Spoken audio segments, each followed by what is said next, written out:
Hello everyone and welcome to his Retro Intel. On today's show, we'll be looking at some diagnostic software that we can use against an Apple SE30 motherboard. And the cool thing is that it works and it's free. So let's peek inside and poke around. Stick around.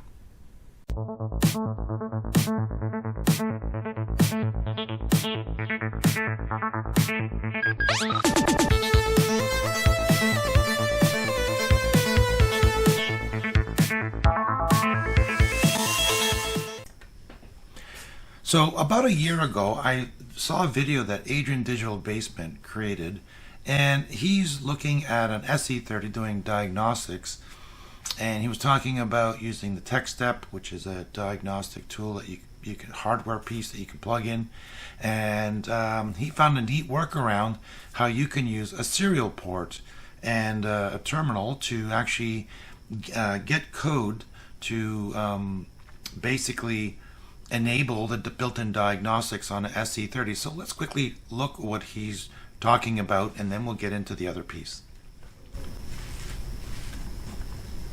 All that backstory, that brings me to where we are now.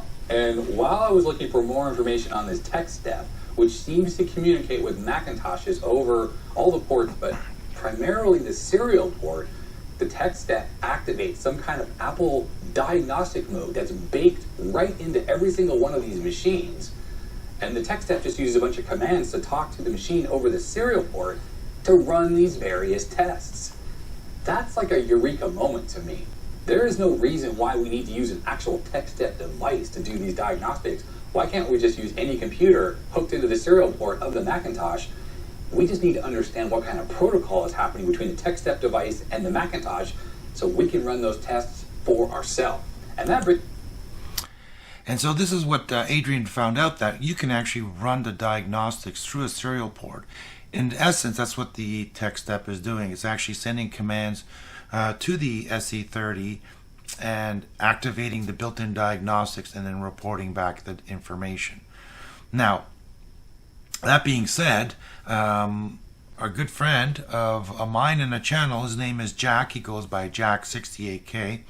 He has developed some software that does basically the same thing that Adrian's talking about in this video. I'll leave a link to Adrian's video so you can watch that to see more about what he was talking about and how he was able to run certain codes against his SE30 motherboard and do a repair. Now, with the way Adrian was doing it, it's more of a manual process. You have to open up a terminal, you have to type in commands, you get commands replied back, but they're not, humanly readable. So you have to look at, the hex value, and then based on that return, you get an answer as to if it passed or failed, whatever. So what Jack has done, he's actually taken the whole idea. We had talked about this after the video came out, and since he's a brilliant programmer, he's actually wrote a program that can do all this for us. So before we can actually run any tests, and before I hook up the SE30 motherboard to the serial port, let's look to Jack's site. He has the program's called Reconnaissance, and it's a modern diagnostics for your classic Macs. And he's put excellent documentation together. All you need basically is the application. It currently works for the Mac OS and Windows 10 11. He is working on a version later on for Linux. And what you do is basically you download the app, and then you start it up. You give it the serial port you're using and the machine, and we'll get that in a moment. But check out this link. I'll have it in the description below. You can then go there for yourself and download it. The software is free. He has screenshots.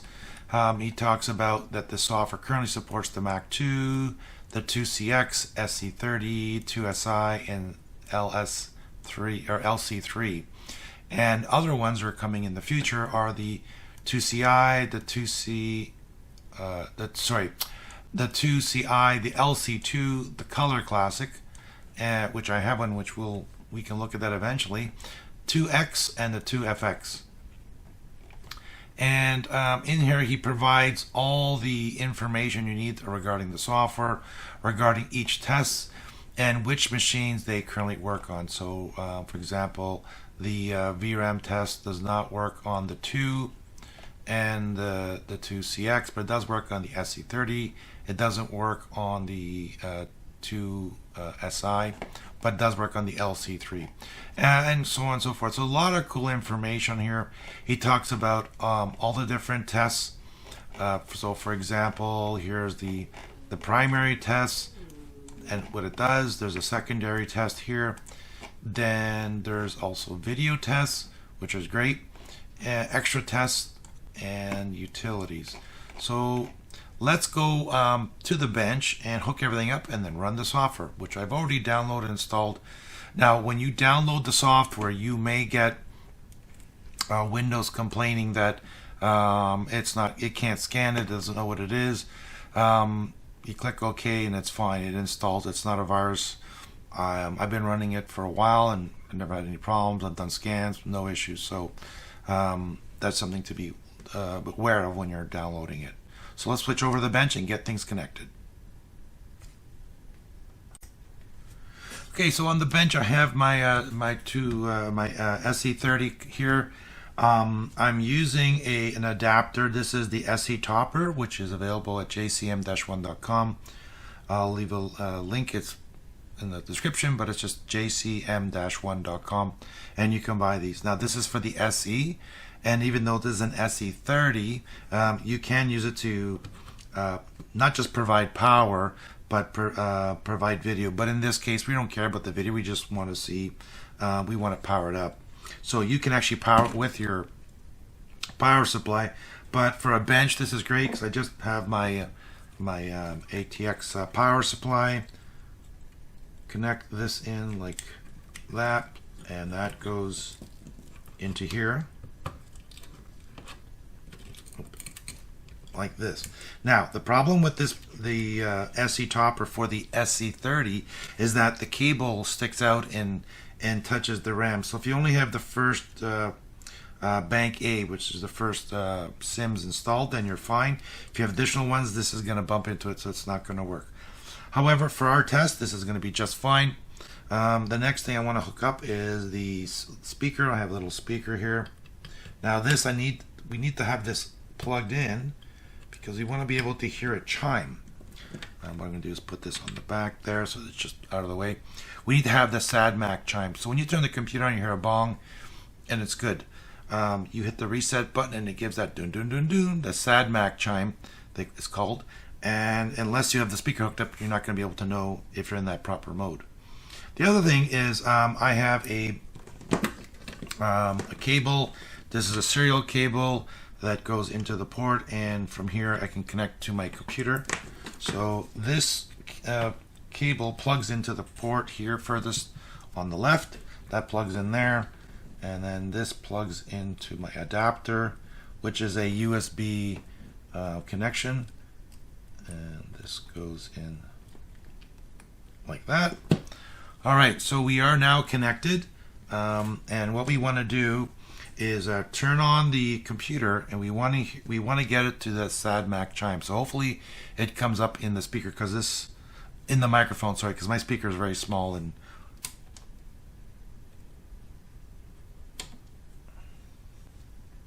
let's give that a try here.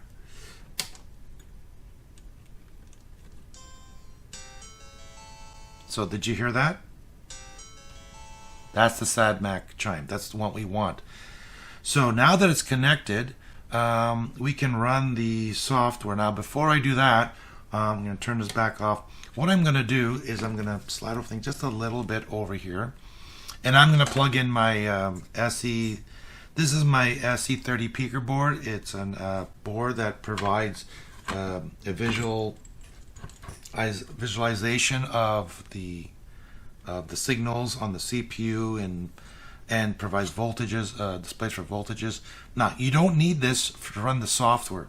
This is just, I'm just doing this so that you can see that LEDs will be flashing while it's running its tests. We know that it's actually running, but you don't need to have this plugged in. I'm just doing it for for presentation's sake. So everything's connected. Let's turn it back on. And we had that chime, but we want the SAD-MAC, so there we go. Now let's switch to the bench computer.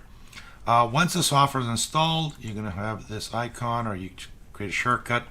And here's the interface. Hopefully this is coming up clear on the screen. So the first thing you're going to do, you can end up on the home page here. You want to select the serial port. Mine is already detected, so it's COM3. You can do a refresh, and it should find the COM port and set up the proper settings for the COM port to talk to your computer. Next here, we need to select the model. So there's the Macintosh 2, the 2CX, SE30, 2SI, LC3. Ours is the SE30, so I will select that. Next is just a little blurb here about ensuring that the computer, when it turns on, it's running and you can hear that SAD-MAC chime. And then here are the results. Now what I'm going to do, this window, you can size it, so I'm going to bring it up to here so we can see all the cool things that it's doing. And now we have different tests. We can run all the tests. We can hit core and look at some core tests. So for example, the ROM checks, memory size, address line test, bus tests, etc. So there's a secondary test, so VIA timers, real clock tests, PRAM tests, FPU, etc. This is a video, so this one we would connect our monitor to it, so we can make it go all white or all black, or run the video screen pattern test. This you'd see on the screen. And as I clicked on, you can see it tells if it's completed or not.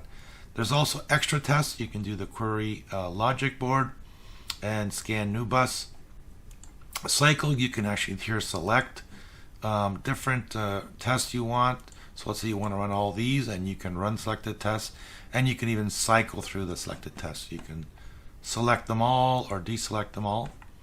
There's also utilities here, which you can get the system status, so we can see this is successful. We can click the ID.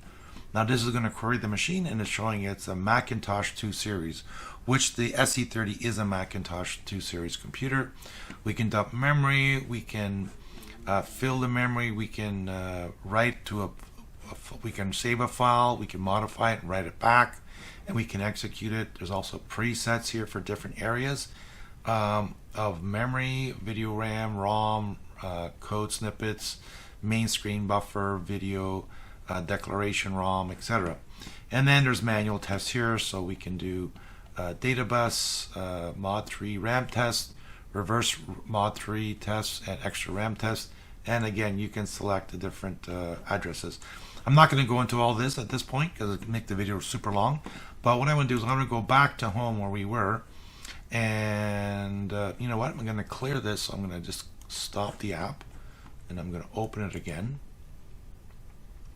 And we're going to make sure it's fine here. Okay, we're going to pick SE30. I'm going to slide this up a bit so we can cover up that text. And we can see all the tests running. So let's click Run.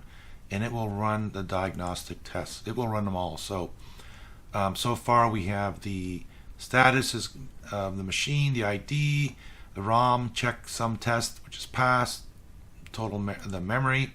So it's got 4 megs of RAM, the address line test, data bus, mod 3 RAM test, and reverse RAM test that's running. So far these have passed. Extra RAM test is now running, so we can let that run. And if I switch cameras, we can see here that it's actually pulsing, and we can actually see that something is happening on the computer. And we've got the extra RAM test, VRAM test, the VIA timers, real-time clock chip is passed, PRAM passed, SWIM test chip, the FPU, so on and so forth. Here, ADB device, no ADB device found. That's for if you plug in a keyboard and a mouse, it would detect that if you plugged it in. when you're plugging in or unplugging those devices, the keyboard, the mouse, etc., don't do it when the computer's on. Make sure the computer is off. Plug in or unplug what you need, and then turn it on, and it will find all that, all the information regarding the if the keyboard is connected and the mouse, etc. So that way you can verify or validate that your port's good.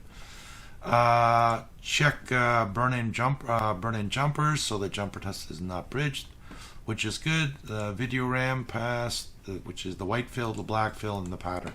So all of tests are run, and the board looks good. So what do we do from here? Well, we can continue on doing installing the computer or the board on the computer, do whatever. If there's errors, we can then run some more diagnostics and figure out what's going on.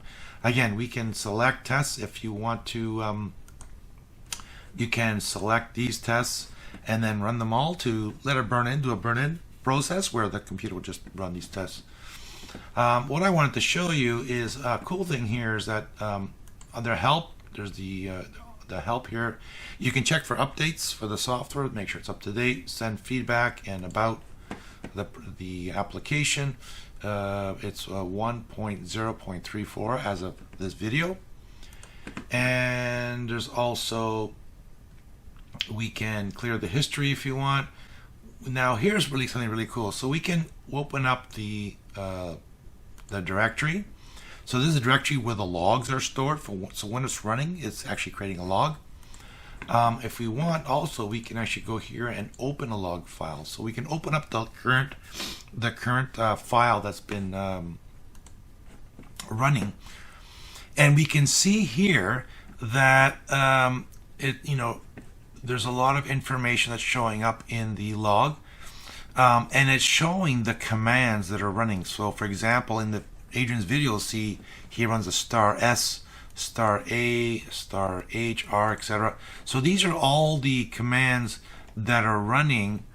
This shows you all the commands that are running, *T, etc., *G. These are all the commands that are being used to run the diagnostics. So if you wanted, you can actually look at this log, and if you really want to do something else on your own, you could actually take the commands here and put them into your own script if you want to run it. But the cool thing with this is that I've been working with Jack on this program or testing it with him for quite some time, and any errors that show up that didn't work would show up on the file. So since everything worked fine, there's no errors produced in the log, but then I could take that log and send it back to him for diagnostics, and he can take a look and see what is going on with the software. So it's pretty neat. It actually shows you what the commands are that are being used to run these tests. Let's see here, manual test. Yeah, I'm not going to get into all these different additional settings or tests, and I'm not going to go through each one of these. What is a swim PRAM test? What is the reverse mod RAM test? These are all explained on documentations. There's also on Jack's site and other locations where you can find on Tinker Difference. There's other Adrian on his video has a documentation which provides that information. So I wanted to show you how you can run a diagnostic software for free, which acts like the tech step, but doesn't cost anything. The tech step is very expensive, and if you want an original one, it's super expensive. But if you want, you can just run this software and do the same thing. So as you can see, that's some great piece of software for doing diagnostics of your SE30 motherboard. Hopefully you liked the video. Give it a thumbs up. Do all the YouTube things. Share with your friends. Thank you to all my Patreon subscribers and viewers like you. You really make the channel awesome, and we'll see you in the next one. Take care.